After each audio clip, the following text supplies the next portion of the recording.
నమస్తే, welcome to డేగా media. నేను మహేశ్వరి. గత కొద్ది రోజుల నుంచి సోషల్ మీడియాలో వేణుస్వామి గురించి, అలాగే టీవీ5 మూర్తి గారి గురించి అయితే కనుక ఒకటి డిస్కషన్. ఏ ఛానల్ చూసుకున్నా కూడా ఇదే డిబేట్లు పెడుతున్నారు, ఇవే మీడియాలో ఇంటర్వ్యూస్ అనేవి జరుగుతున్నాయి. సో దీని గురించి మనతో మాట్లాడడానికి స్పిరిచువల్ స్పీకర్ అలాగే మోటివేషన్ స్పీకర్ అయినటువంటి శివభాస్కరయ్య గారు అయితే మనతో ఉన్నారు. వారిని అడిగి తెలుసుకున్నాం. Hi sir. హాయ్ మా. ఇప్పుడు గత కొద్ది రోజుల నుంచి, అంటే మరీ విపరీతంగా 4-5 రోజుల నుంచి అయితే ఎక్కువ చక్కర్లు కొడుతుంది వేణుస్వామి అలాగే టీవీ5 మూర్తి గారి గురించి. సో దీని గురించి అసలు ఎవరి తప్పు అంటారు, ఎవరిది ఒప్పు అంటారు? దీని గురించి మీరు ఏం చెప్తారు? తప్పు ఒప్పులు అన్నవి ఇక్కడ నిర్ణయించడానికి మనం అనర్హులమని నేను అంటాను. ఎందుకంటే మూర్తి గారేమో జర్నలిస్ట్ లో పిహెచ్డి చేసినాడు. ఉన్నటువంటి ఆల్ ఛానల్స్ లలో ఒక పాయింట్ పట్టుకున్నారా అంటే దాని మీద కరెక్ట్ గా ఉంటేనే బల్ల గుద్దినట్టు మాట్లాడతాడు. అంటే ఆయన నమ్ముకున్న సిద్ధాంతాన్ని నిక్కచ్చిగా నిర్భయంగా సుత్తి లేకుండా స్ట్రైట్ ఫార్వర్డ్ గా మాట్లాడేవాడే మూర్తి.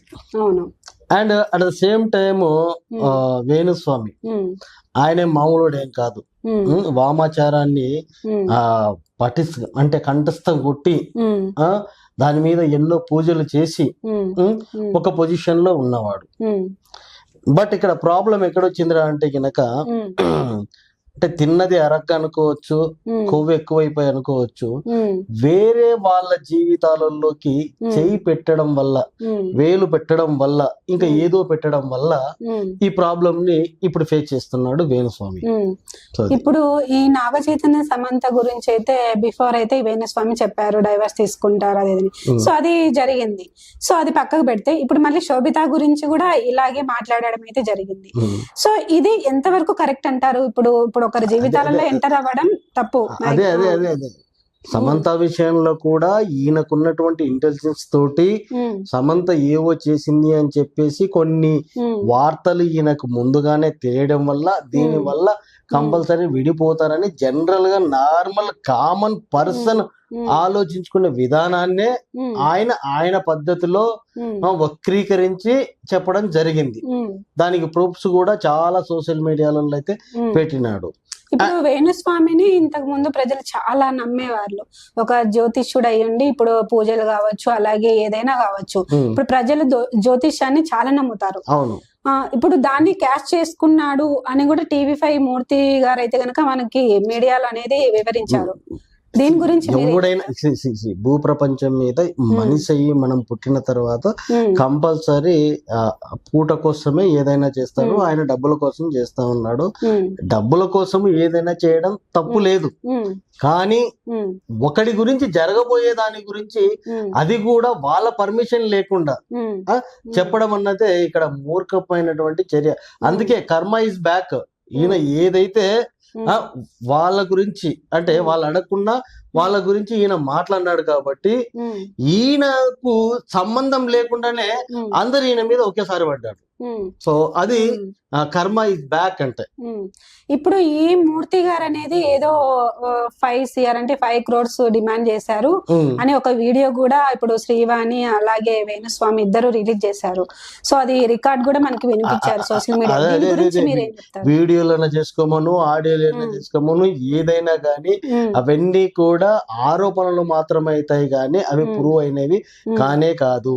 అంతెందుకమ్మా, ఇప్పుడు వీణా గారు వేణుస్వామి వాళ్ళ మిస్సెస్ ఇన్ని రోజులు సోషల్ మీడియాకి రాలేదు. ఉంది సోషల్ మీడియాలో ఉంది కానీ ఇట్లాంటివి రాలేదు. బట్ ఆవిడొచ్చి మమ్మల్ని వేరే వాళ్ళ వల్ల మేము చచ్చిపోతాము, మేము కారణం వాళ్ళే అని ఇంత డైరెక్ట్ గా ఓపెన్ గా ఛాలెంజ్ చేస్తా ఉంది.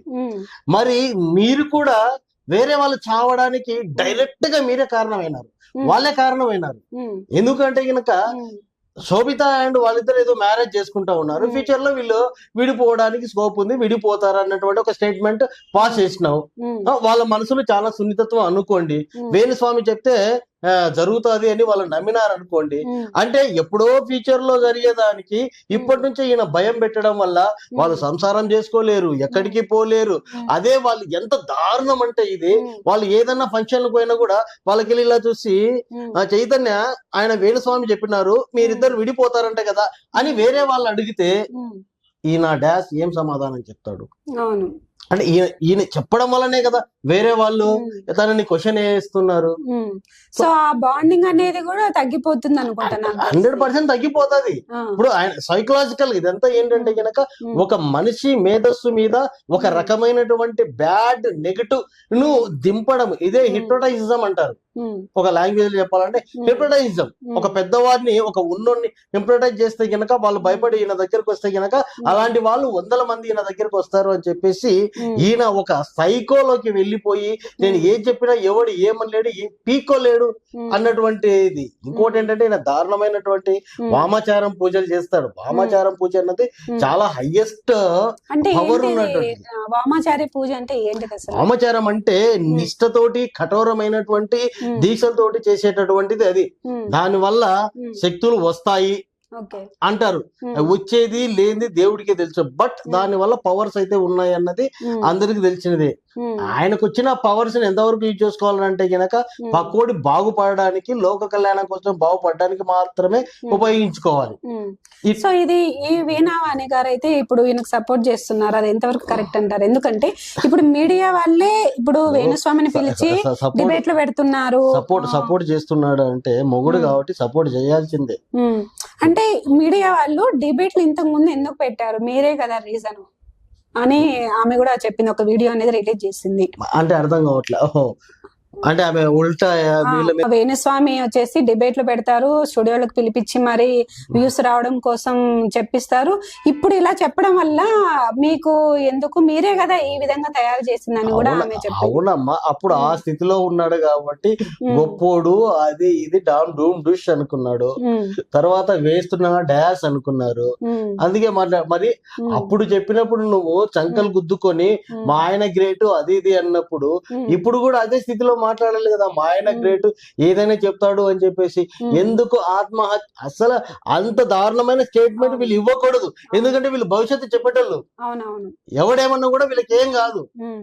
ఆ పూజలు చేసి అన్ని చేసి మార్చేసుకుంటారు కాబట్టి వీళ్ళు ఆత్మహత్య అనే వరకు వెళ్ళడం అయితే కరెక్ట్ కాదు. ఎవరిని బెదిరిస్తున్నట్టు అంటే చూసే జనాలందరికి కూడా ఒక సెంటిమెంటల్ గా వీళ్ళకి ఒక సింపతి వస్తది అని అనుకుంటా ఉన్నారు. ఎవ్వడు కూడా ఎవరికి ఇక్కడ సింపతి అన్నది చూపెట్టరు. ఎందుకంటే కనుక వీళ్ళు చేసింది రాంగ్. శోభిత నాగ చైతన్య విషయంలో 200% రాంగ్. ఎంత దారుణాతి దారుణం అంటే లోపల నుంచి బాధ తన్నుకుంటూ వచ్చేస్తా ఉంది. ఒకసారి చెప్పినాడు, జ్యోతిషం చెప్పినాడు, నాగ చైతన్య సమంత విడిపోతారు, ఆడికి అయిపోయి కథం వదిలిపెట్టేసేయాలి. నీ అమ్మ ప్రతి వీడియోలో ఏ వీడియోలో చూసినా నేను నాగ చైతన్య సమంత విడిపోతాడు, నాగ చైతన్య సమంత ఏంది అది? అరే 1000 వీడియోలు ఉంటే 1000 వీడియోలలో నేను చెప్పినా ఏం చెప్పినావు? అదేమన్నా కలిపినావా? ఒక ఇద్దరిని కలిపి వాళ్ళ జీవితాన్ని సుఖ సంతోషాలను ఇచ్చింటే కనుక నువ్వు 1000 సార్లు చెప్పుకో, నీకు పుణ్యం వస్తుంది. నేను విడగొట్టినా నా వల్లనే విడిపోయి, నేను చెప్పడం వల్లనే జరిగింది, వాళ్ళకి జరుగుతుంది కాబట్టి నేను చెప్పినా. దారుణం. ఇదంతా ఒక రాంగ్ అని చెప్పడం వల్లే TV5 మూర్తి గారి మీద అయితే ఒక ఎలిగేషన్ అనేది పెట్టాడని కూడా వాదన. ఎన్ని ఎలిగేషన్లు పెట్టుకున్నా వాళ్ళు జర్నలిస్టులమ్మా, వాళ్ళు అంత ఈజీగా ఉండరు. అర్థమవుతుందా? వాళ్ళు ఎదుటి వారి తప్పులను కరెక్ట్ గా ఎత్తి చూపే వాళ్ళు వాళ్ళ తప్పులు ఉండకుండా చూసుకోవడానికి చాలా అంటే చాలా చేస్తారు.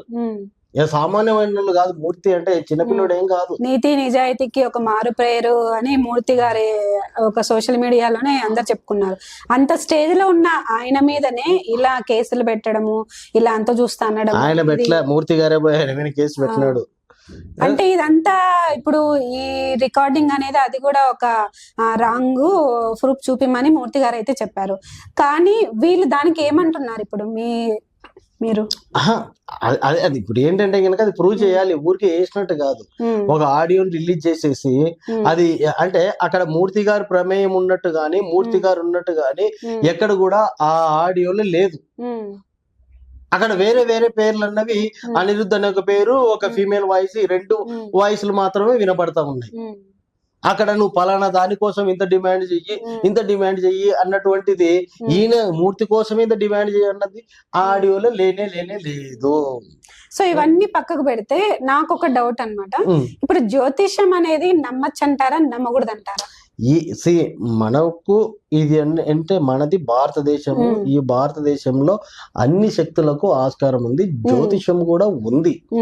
ఎప్పుడు ఉంది అంటే గనక మనము ఒక అన్ని ఉండి కూడా లేని స్థితిని అనుభవిస్తా ఉంటే గనక దాంట్లోంచి బయటికి రావడానికి ఏం చేయాలి అంటే ఈ జ్యోతిషులు చెప్పాల్సింది ఏంటయ్యా అంటే గనక ఈ ఉన్న స్థితిలో కొంచెం డైవర్ట్ అయ్యి వేరే దాంట్లోకి పోతే మీకు కొంచెం మంచి జరుగుతుంది, అంతవరకు మాత్రమే చెప్పాలి.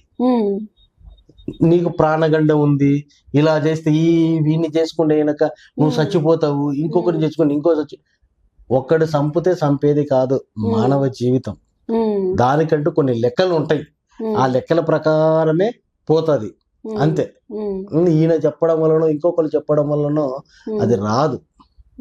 సో భయపెట్టడానికి కొంతమంది మూర్ఖులు చేసేటటువంటి ఒక చర్య ఇది. సో ఇంకొక విషయం ఏంటంటే వేణుస్వామి దగ్గరికి వైఫ్ అండ్ హస్బెండ్ ఇద్దరు కౌన్సిలింగ్ వచ్చారు. ఈ భర్త దగ్గరే భార్యని వదిలేస్తే గనక నీకు కోర్టులో గడిస్తావు అని కూడా చెప్పారు. దీన్ని మీరు ఎలా చూస్తారు? అదే ఇలాంటి దారుణమైనటువంటి స్టేట్మెంట్లు ఇచ్చే ఉన్న పేరు కాస్త ఊడగొట్టుకుంటున్నాడు వేణుస్వామి. వైఫ్ అండ్ హస్బెండ్ ఆమె అంటే ఆమె మూర్తి దగ్గరనో ఎక్కడనో ఒక ఆడియో అయితే నేను వినడం జరిగింది. ఆమెకి ఆస్తులు ఉన్నాయి, అన్ని ఉన్నాయి, చాలా హ్యాపీగా ఉన్నారు, రోగాలు లేవు, ఏదో కౌన్సిలింగ్ కోసం వచ్చినారు వాళ్ళ చిన్న ఇష్యూ ఉంటే. సో భర్త ముందరనే ఈయనను వదిలిపెట్టేస్తే నీకు కోట్లు వస్తాయి. ఏం చేస్తారు కోట్లు సంపాదించుకొని? అంతే, ఏం చేస్తారు కోట్లు? ఆమె ఆల్రెడీ ఉన్న స్థితిలోనే ఉంది, ఇంకా ఎక్కువ కోట్లు నీకు సొసైటీలో మంచి పేరు ప్రతిష్టలు వస్తాయి. పేరు ప్రతిష్టలు వస్తే ఏమొస్తుంది? కొవ్వు వస్తుంది కానీ కొంతమందికి కొవ్వు వస్తుంది కానీ ఇంకా ఉన్న విలువలను మర్చిపోతారు కానీ అలా ఉంటది. ఎవడన్నా ఇంత దరిద్రుడు కాకుంటే మంచిగా చక్కగా కాపురం చేసుకున్నటువంటి విడిపో అని చెప్పడానికి ఆ నోరెట్లు వచ్చిందో నాకు అర్థం కావట్లేదు. అంటే ఇలాంటివి చెప్పుకుంటూ పోతే ఇంకా చాలానే చేస్తారు. అంటే ఇక్కడ ఏమవుతుంది అంటే ఈమెకు కొంచెం నాలెడ్జ్ ఉందని ఈ వేణుస్వామికి అర్థమైంటది, ఈయన కొంచెం తక్కువ అన్నది అర్థమవుతుంది. అప్పుడు ఈమె ఎంకరేజ్ చేసి ఈమె దగ్గర ఒక డబ్బు రూపంలోనో వేరే రూపంలోనో ఏదైనా కూడా ఎక్కువ లాగొచ్చు, ఒకటి వీని దూరం చెయ్యొచ్చు. ఇంకా ఏవేవో ఉంటాయిలేండి వాళ్ళ స్కీములు వాళ్ళ స్కాములు, ఎవరికి అర్థం కానివి చాలా ఉంటాయి. సో ఇంకొకటి కూడా ఇప్పుడు కామాఖ్య దేవాలయంకి వెళ్ళేసి అక్కడ సెక్స్ చేస్తే పిల్లలు పుడతారు అనేది కూడా మీడియా ముందే చెప్తున్నారు. సో ఇది ఎంతవరకు కరెక్ట్ అంటారు? ఇలాంటివి మనం సమాజానికి ఏం నేర్పిస్తున్నాం అంటారు? మనం అంటే మనం కాదు, వేణుస్వామి గారు ఏం నేర్పిస్తున్నారు? ఇప్పుడు ఈ విషయం మీద చర్చించాలంటే గనక చాలా ఉంటది. అది నిజమైనా కూడా ఆ దరిద్రుడు మీడియా ముందు చెప్పకూడదు. ఎందుకు అంటే గనక సీక్రెట్ అంటే సీక్రెట్ గానే ఉండాలి. అది వైఫ్ అండ్ హస్బెండ్ కి సంబంధించింది. పిల్లలు కావాలని నీ దగ్గరకు వచ్చినప్పుడు బాబు ఈ పూజలు పలానా దగ్గరకు ఇలా చేసుకో ఉన్నాయి అని చెప్పేసి పంపించేస్తే సరిపోతుంది. అదే నువ్వు మీడియా ముఖంగా చెప్పినావురా అంటే గనక ఈయన నమ్మే కొంతమంది గొర్రెలు ఉంటారు, వాళ్ళందరూ పోయి ఇష్టమైన రీతిగా అదే పని చేస్తే గనక ఆ పవిత్రమైనటువంటి ప్లేస్ కూడా ఆ పవిత్రానికి దారి తీయడానికి మార్గము ఈయన ద్వారా అవుతుంది. కాబట్టి అది పెద్ద కర్మ కిందకి ఈయనకి వచ్చేసేస్తుంది. సో అవన్నీ మేబీ మే నాట్ అమ్మ అవుతాది అని చెప్పము, అవ్వలేదు అని మనం చెప్పలేము. మేబీ మే నాట్ కిందకే మనం తీసుకోవాలి. ఎందుకంటే ఆ సబ్జెక్ట్ మీద మనకి అంత నాలెడ్జ్ లేదు కాబట్టి మనం దాన్ని ఎక్కువ మాట్లాడుకోకూడదు. Thank you very much sir. చాలా ఇప్పుడు వేణుస్వామి గురించి మనము ఇంతసేపు చర్చ జరుపుకున్నాము. సో మీడియాకు ఇలాంటి నిజాలే కావాలి, ఇలాంటి ఎక్స్ప్లెనేషనే కావాలి. నమస్తే సార్. నమస్తే.